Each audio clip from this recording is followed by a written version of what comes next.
Iran में अब उन अमेरिकी इस्राएली बमों और हथियारों की रिवर्स इंजीनियरिंग की चर्चा है जो अब तक फटे नहीं। रिवर्स इंजीनियरिंग मतलब तकनीक समझकर दोबारा बनाना। ईरान में अंग्रेजी सरकारी चैनल प्रेस टीवी ने 26 अप्रैल को इससे जुड़ी एक रिपोर्ट दी। इसके मुताबिक इस्लामिक रिवॉल्यूशनरी गार्ड्स कोर यानी आईआरजीसी ने होर्मुजगान प्रांत में 15 से अधिक भारी अमेरिकी मिसाइलों को सफलतापूर्वक निष्क्रिय कर दिया।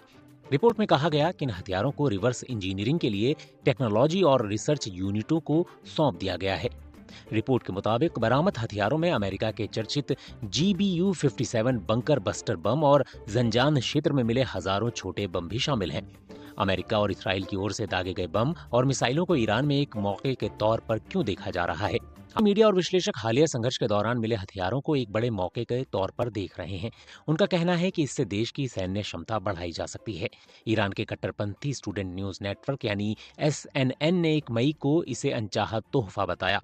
SNN का कहना है कि युद्ध का मैदान अब देश के रक्षा उद्योग के लिए एक रिसर्च लैब बन गया है। SNN के मुताबिक अमेरिका और इसराइल की ओर से दागे गए बम और हथियारों को एक रणनीतिक अवसर में बदला जा सकता है। स्टूडेंट न्यूज नेटवर्क ने कहा कि ईरान में रह गए इन हथियारों का इस्तेमाल बेहतर टेक्नोलॉजी विकसित करने में हो सकता है।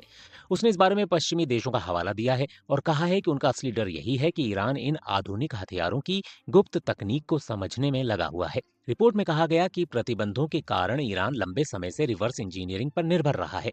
उदाहरण के तौर पर ईरान ने अमेरिकी हॉक मिसाइलों में बदलाव किया था। 2011 में अमेरिकी RQ-170 ड्रोन को जब्त करना भी ऐसी ही घटना थी। SNN का कहना है कि उसी घटना के बाद ईरान कॉपी करने से आगे बढ़कर इनोवेशन की दिशा में गया। कट्टरपंथी अखबार केहान के संपादक हुसैन शरीयतमदारी ने सुझाव दिया कि ऐसी तकनीक को चीन और रूस जैसे अमेरिका के प्रतिद्वंद्वी देशों के साथ साझा भी किया जा सकता है। उन्होंने दावा किया कि युद्ध के दौरान टॉम हॉक और AGM-158 जैसी एडवांस मिसाइलें और MQ-9 ड्रोन भी बड़ी संख्या में फेल हुए। सरकारी मीडिया के कुछ चेहरों ने भी इसी तरह की बात दोहराई। एक टीवी एंकर ने कहा कि इन मिसाइलों की रिवर्स इंजीनियरिंग की जाएगी और भविष्य में इन्हें दुश्मनों के खिलाफ इस्तेमाल किया जा सकता है। सोशल मीडिया पर भी सरकार समर्थक यूजर ने इसे ईरान के लिए अच्छी और अमेरिका के लिए बुरी खबर बताया और कुछ ने जल्द ही बड़े पैमाने पर उत्पादन की भविष्यवाणी की। तेहरान नगर निगम के अधिकारी एहसान खरामिद ने इसे सिर्फ खबर नहीं बल्कि ज्ञान की नई लड़ाई की शुरुआत बताया। उन्होंने कहा कि पश्चिमी मीडिया के अनुसार इन हथियारों से अमेरिकी तकनीक के छिपे हुए पहलुओं का पता चल सकता है। मध्य पूर्व के विश्लेषक एहसान तकद्दोसी ने कहा कि इससे अमेरिका को नई तकनीक विकसित करने पर दसियों अरब डॉलर खर्च करने पड़ सकते हैं और वो सैन्य कार्रवाई में ज्यादा सतर्क हो सकता है।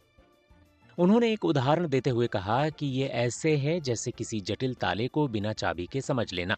असली फायदा उसे सीधे इस्तेमाल करने में नहीं बल्कि उसकी तकनीक को समझकर दोबारा बनाने में है।